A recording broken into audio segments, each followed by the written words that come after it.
दुई छिमेकी राष्ट्रका सम्मानित व्यक्तित्वहरूलाई जोडेर प्रसारणमा आएको भारतीय सञ्चार माध्यमहरूको निकृष्ट प्रलापसँगै थुप्रै प्रश्नहरू उब्जिएका छन्।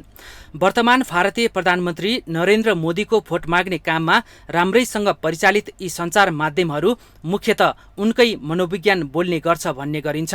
यसरी हेर्ने हो भने भारतले छिमेकीहरूलाई कस्तो दृष्टिले हेर्दो रहेछ, उनीहरूको सूचना प्रणाली कस्तो रहेछ, विश्वकै महान भनिएको भारतीय प्रजातन्त्र कस्तो रहेछ, हिन्दुस्तानलाई नै कलङ्कित गर्ने हिन्दू संस्कृतिलाई उनीहरूले कसरी बुझेका रहेछन्, त्यहाँको जनताले यस्तो मिडियाबाट कस्तो प्रकारको सन्देश प्राप्त गर्दो रहेछ आदि इत्यादि थुप्रै प्रश्नहरू उब्जिएका छन्।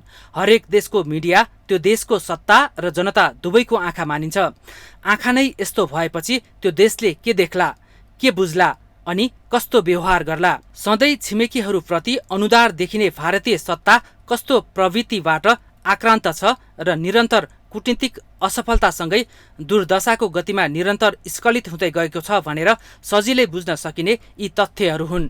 नेपालमा निरन्तर रूपमा कमजोर हुँदै गएको आफ्नो वर्चस्वलाई पुनस्थापित गर्नको निमित्त हरेक हत्कण्ठाको उपयोग गर्न पछि नपरेका भारतीय सत्ताले अब के बुझ्न जरुरी छ भने अब नेपालमा उनीहरूले सोचेको जस्तो उनीहरूको वर्चस्व नेपाली जनताले कहिल्यै स्वीकार गर्दैनन्। अब जनस्तरबाटै उसको गतिविधिको निगरानी हुनेछ, नियमन हुनेछ र प्रतिरोध हुनेछ।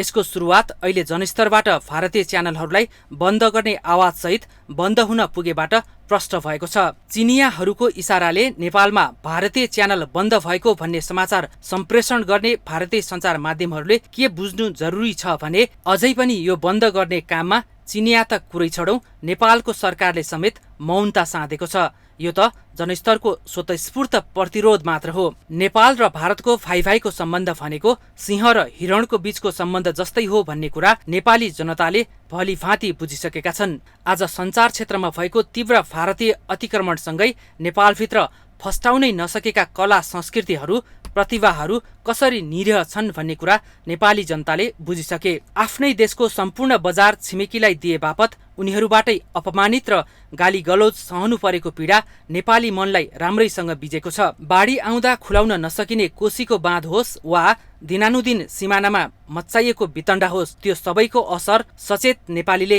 राम्रैसँग बुझिसके। अब यी सबै गतिविधिमा स्वतस्फूर्त रूपमा प्रतिरोध गर्ने निर्णयमा नेपालीहरू पुगेकाले अब स्थायी रूपमै भारतीय सञ्चार माध्यमहरू बन्द हुन सक्छन्। कोशी बाँधको चाबी अब नयाँ बन्न सक्छ।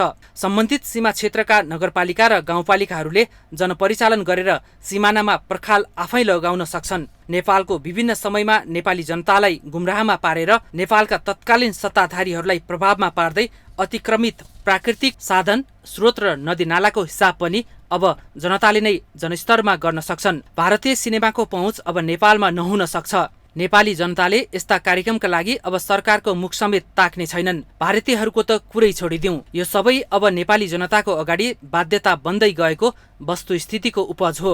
इतिहासदेखि नै सिंहको रूपमा रहेको भारतीय सत्ताले हिरण बन्न विवश नेपाललाई गरेको सम्पूर्ण कुकृत्यको अब नेपाली जनताले भलीभाँति हिसाब गर्नेछन्। इतिहासकै पराक्रमी पुर्खाद्वारा प्रशिक्षित नेपाली जनता कहिल्यै कायर देखिएनन्, देखिने पनि छैनन्। यो वास्तविकतालाई बुझेर सबै पक्ष सचेत हुन सके भविष्यको जोखिमबाट बस्ने महत्त्वपूर्ण अस्त्र बन्न सक्छ। माउन्टेन टेलिभिजनको लागि राजनैतिक ब्युरो।